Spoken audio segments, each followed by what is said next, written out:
notre invité politique ce matin, c'est Jean-François Copé. Bonjour. Bonjour. Merci beaucoup d'être avec nous. Maire Les Républicains de Meaux, vous êtes avec nous pendant 20 minutes pour une interview en partenariat avec la presse régionale représentée par Stéphane Vernet de Ouest-France. Bonjour Stéphane. Bonjour, bonjour. Bonjour. On va parler évidemment de l'actualité de votre parti, Jean-François Copé, les Républicains qui ont donc un nouveau président, Éric Ciotti. Est-ce que vous resterez dans ce parti ? Pourquoi est-ce que je partirais ?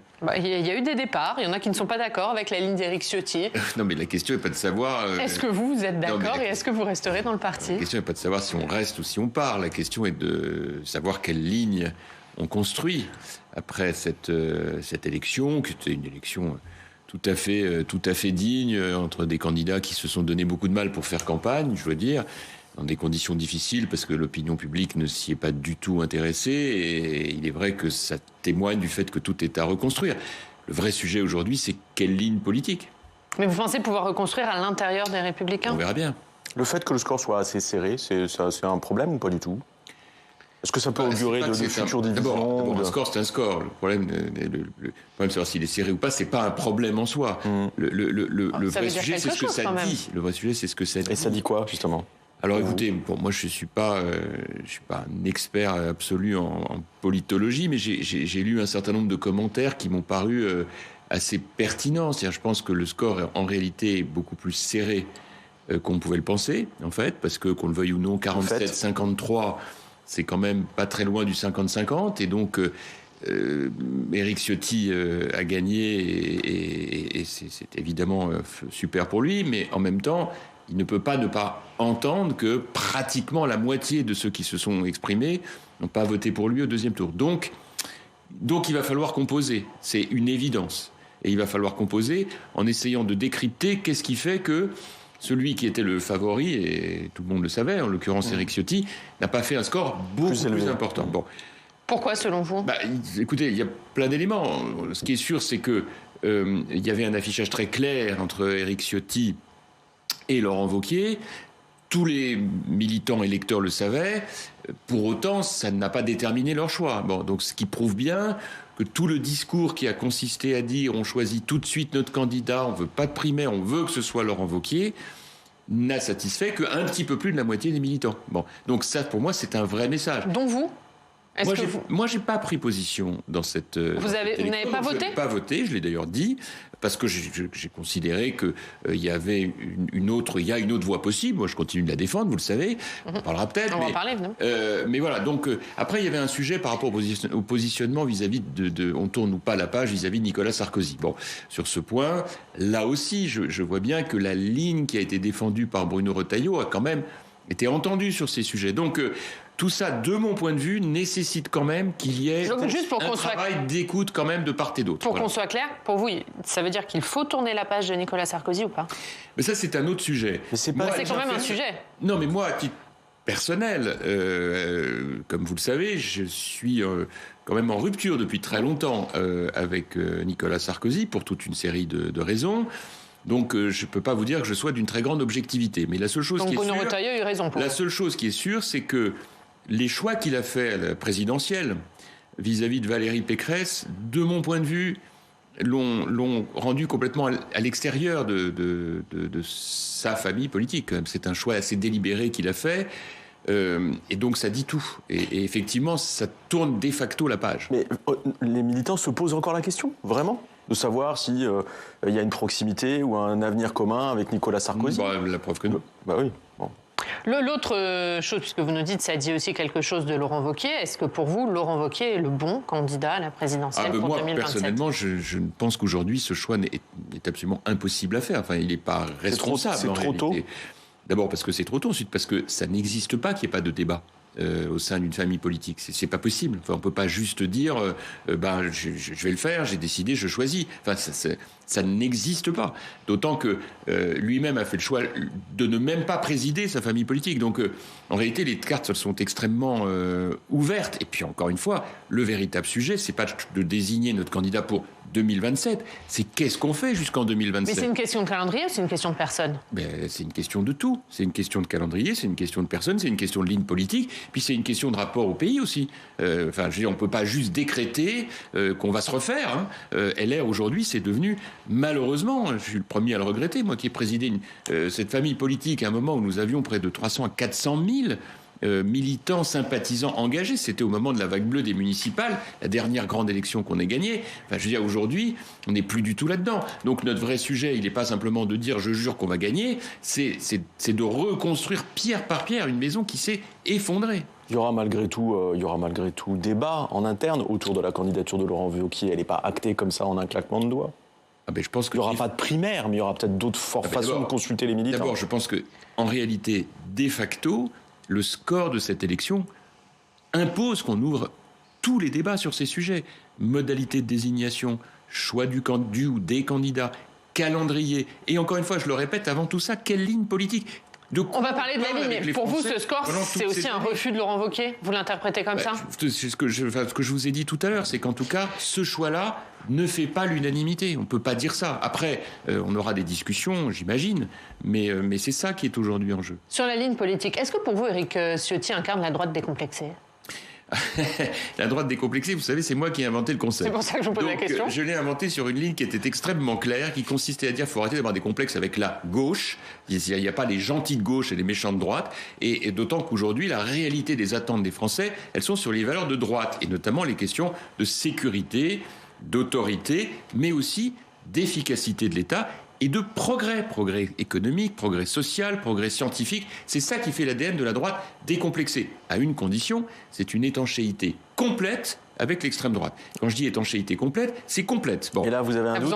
Aujourd'hui, elle n'est pas complètement sécurisée, cette étanchéité. Bon, donc, à l'évidence, ce débat-là, il est sur la table. Et il ne faut pas penser que tous les gens qui pensent comme moi sont forcément partis de LR. Il y en a un certain nombre qui sont à LR et qui partagent exactement mon point de vue. Et qui, pour autant, ne considèrent pas que c'est soit vous êtes d'accord avec cette absence d'étanchéité, soit vous partez. Vous parlez d'étanchéité. Ouais. Vous parlez d'étanchéité. À quel moment est-ce que le bateau républicain pourrait prendre l'eau ? Est-ce que le résultat aux européennes, par exemple, la façon dont les LR vont se positionner et peuvent gagner ou prendre ou encaisser une nouvelle défaite pourrait être déterminant dans une bascule vers le Rassemblement national ? C'est pas est-ce que LR prend l'eau ? Les Républicains le parti va très très mal à force d'accumuler des défaites successives parce qu'on n'a pas réussi à être vraiment très clair sur un certain nombre de sujets. Justement, les européennes, ça peut être la défaite de trop ? Pas plus. Écoutez, je sais pas, la défaite de trop. Comme on dit en microéconomie, le coût marginal de la défaite supplémentaire, il est croissant quand même. Hein. Bon, donc qu'est-ce qui se passe aujourd'hui ? Nous sommes dans une situation où, faute d'avoir une ligne claire, nous n'incarnons pas une alternance digne de ce nom. Parce que nous pensons, un peu comme dans le film de Monty Python il y a très longtemps, vous avez un gars qui bloque la forêt de Sherwood devant toute l'armée, sauf qu'on lui coupe un bras, 2 bras, les 2 jambes, et puis il dit « mais match nul ». Ben non, et puis évidemment, la forêt de Sherwood, elle est conquise. Bon, donc on ne se refera pas. Ça n'est pas vrai. Si on veut se refaire, il faut recomposer complètement en tenant compte d'une réalité politique, c'est que le match, il est entre les partis de gouvernement et les partis extrémistes. Il n'est pas de se dire « qu'est-ce qu'on fait ? On est au milieu ». J'ai utilisé une formule qui a un peu vexé certains, je le regrette. Enfin, aujourd'hui, on est la tranche de jambon dans le sandwich. C'est-à-dire qu'on est totalement inaudible, à ne plus savoir à quel moment on soutient les textes ou on ne les soutient pas. Or, la ligne de conduite, elle est claire. On doit soutenir des textes qui correspondent à ce que nous défendons depuis des années. Or, sur ces sujets, nous ne pouvons pas être ambigus. Et le rendez-vous des retraites est un rendez-vous majeur de ce point de vue.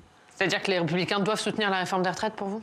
Ça dépend ce qu'elle sera. Enfin, si le gouvernement bon, là, ça joue entre 64 et 65 ans. Enfin, écoutez, ne pas voter une réforme sur l'âge de la retraite à 65 ans, alors que nous défendons cette idée depuis toujours, nous discrédite à jamais. Mais ça nous discréditerait à jamais. Ça n'a aucun sens. Quand j'entends que certains disent qu'ils vont même déposer une motion de censure. Mais c'est une folie. C'est une folie. Pourquoi c'est une folie ? Je pense que malheureusement, ce gouvernement multiplie les rendez-vous manqués. Qu'il n'y a pas de grandes réformes qui sont sur la table depuis que M. Macron est à l'Élysée, quoi qu'il en dise, parce qu'il a reculé surtout et notamment sur les sujets régaliens.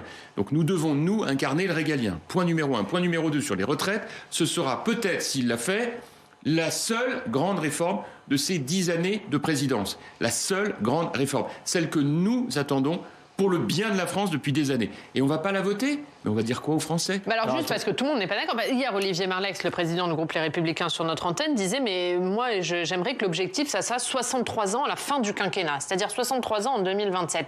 Pour vous, ça va pas assez loin. Vous dites non, c'est 65 ans. Vous comprendriez pas que les Républicains ne votent pas 65 ans ? Les Français ne le comprendraient pas. C'est pas ce que je pense ou pas. Enfin, nous défendons le courage en politique.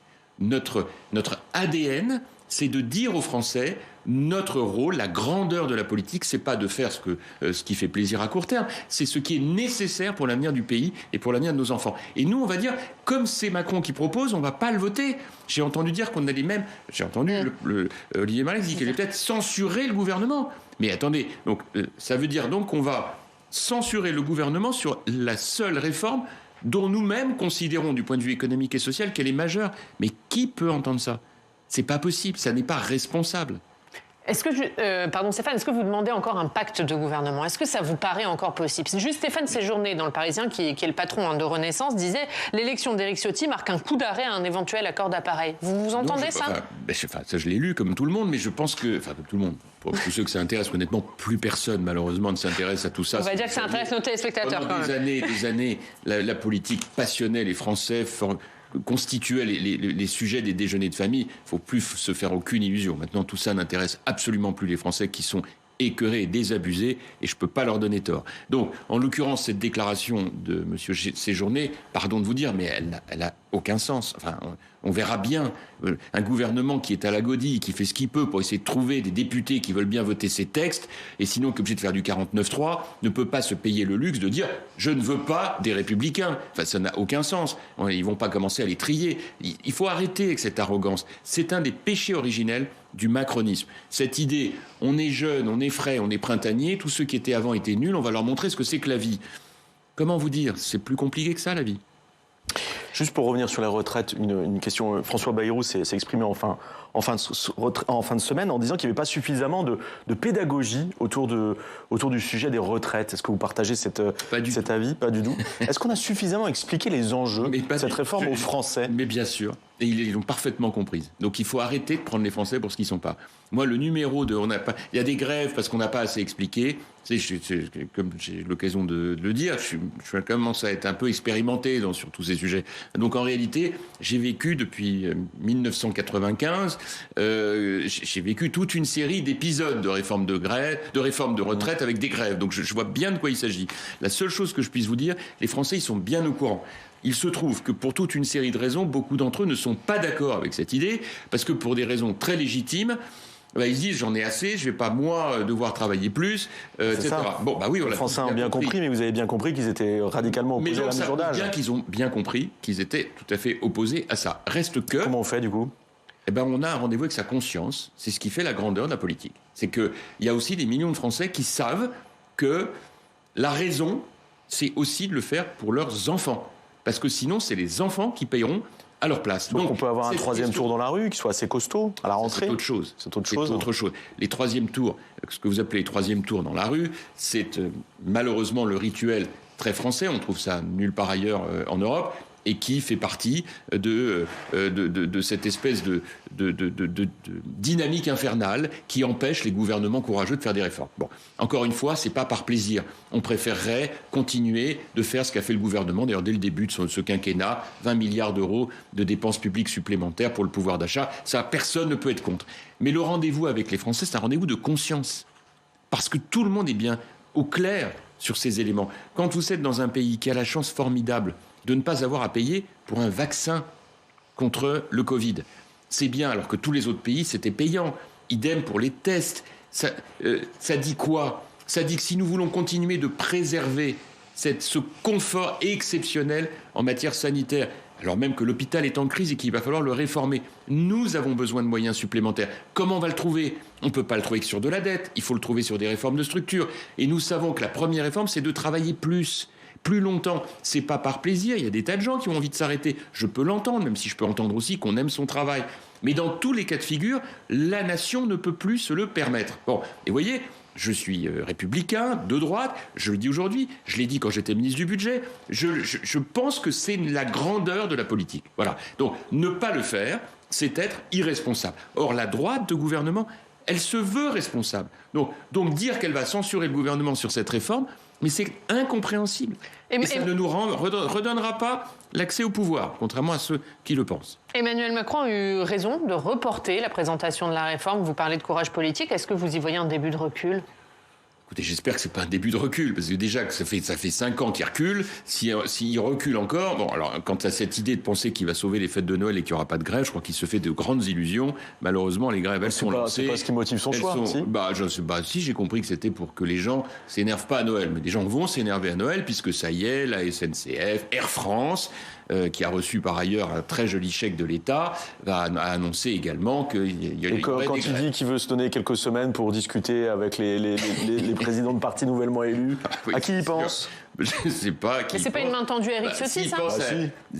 Mais Éric Ciotti connaît par cœur le sujet. Il n'y a pas besoin d'attendre. Si Hervé Marseille, qui a été élu président de l'UDI, connaît par cœur le sujet aussi. Ça, pour le coup, l'un comme l'autre, c'est pas des gens du Nouveau Monde. Hein. Ils connaissent bien l'histoire de France. Le président se met le doigt dans l'œil. Il n'y aura pas de négociation possible. Alors ça, sert à rien. Je vous laisse votre formule, mais c'est une question, mais qui est assez drôle d'ailleurs. Mais la vérité, c'est que surtout, il y a une espèce de petit refus d'obstacle. Là. Oui, ça c'est sûr, oui, bien sûr. Il y a un refus d'obstacle. Comment On est habitué quand même avec ce gouvernement. C'est-à-dire que d'un côté, on nous explique qu'ils incarnent le courage, puis dès qu'ils vont aller à l'obstacle, ils disent non, en fait, on a un peu réfléchi, on a piscine, on reviendra la semaine prochaine. Ça devient compliqué quand même. Hein. Justement, puisque vous parlez d'Hervé Marseille, qui est le nouveau président de l'UDI, est-ce que pour vous, les Républicains doivent toujours être le parti de la droite et du centre ? Parce que Éric Ciotti, il est plutôt sur une ligne droite. C'est un vieux débat, on se connaît bien, vous savez, avec nos amis de l'UDI, on fait des alliances électorales, on discute, on négocie, un peu dans la grande tradition de la République. Voilà, donc nous, on a toujours dit qu'on était un peu parti de droite et du centre, enfin surtout de droite. Eux, ils disent qu'ils sont plutôt du centre, mais enfin, ils sont quand même assez à droite quand même. Bon, voilà. Pas grave. Bon, vous restez au sein du parti, c'est pas le cas de tout le monde. Hein. Il y a eu des départs ces dernières heures. Il y a eu François Grosdidier, le maire de Metz. Il y a eu d'autres maires, maire d'Épinal, la maire de Manosque, la maire de Barcelonnette. Est-ce que pour vous, c'est un épiphénomène ou c'est un début de vague ? Mais je sais rien. Mais c'est pas aujourd'hui. Je suis pas venu avec une boule de cristal. Pour moi, le sujet, il est surtout de savoir si la nouvelle équipe autour d'Éric Ciotti, puisqu'il va constituer, évidemment, j'imagine, une nouvelle équipe, que cette équipe soit en situation de proposer une ligne politique qui ne s'arrête pas à des désignations de personnes ou d'une personne pour la présidentielle. Voilà, c'est tout ce que je dis. C'est qu'est-ce qu'on va faire, comment on se positionne avec la majorité actuelle et avec les extrêmes. Voilà, c'est tout. Et ça, vous l'avez dit, c'est pas sécurisé. L'autre question, c'est est-ce qu'Édouard Philippe est le gagnant de cette élection ? Est-ce que vous pensez que l'élection à la tête des LR va renforcer Horizon ? Mais Édouard Philippe, il a une équation très complexe à résoudre aussi. Il ne faut pas se raconter des blagues. D'abord parce qu'il a peu de députés, parce qu'il a bizarrement négocié, donc il n'a qu'une vingtaine de députés. Il a mal négocié. Deuxièmement, j'étais pas en charge de ça, mais moi, j'aurais peut-être pas fait comme ça. Deuxièmement, dans la vie, il faut s'imposer, quoi. Donc il va falloir qu'il s'impose, lui. Et là, aujourd'hui, il a une grande difficulté aujourd'hui, on le voit bien. Or, il y a besoin d'entendre une parole forte, que cette parole forte soit incarnée, elle soit relayée, elle soit organisée.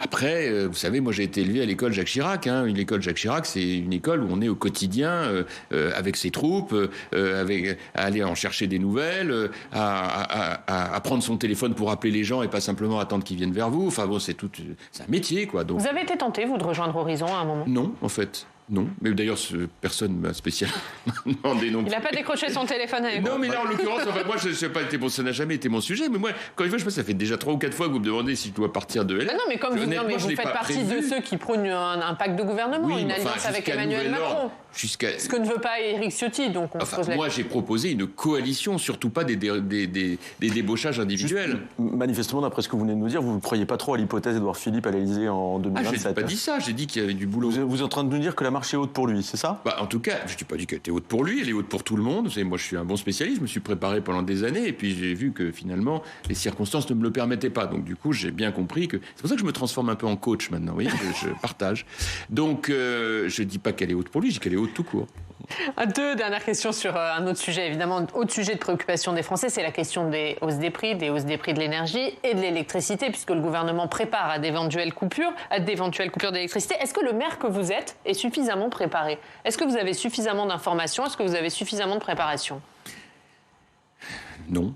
Non. D'ailleurs, à Meaux, les gens s'en inquiètent beaucoup. On en parle énormément. Qu'est-ce que vous leur dites pour les rassurer ? D'abord, on a déjà un énorme sujet, c'est que moi, j'ai réduit considérablement un certain nombre de dépenses énergétiques. Je l'ai dit d'ailleurs à mes administrés, notamment à la période de Noël.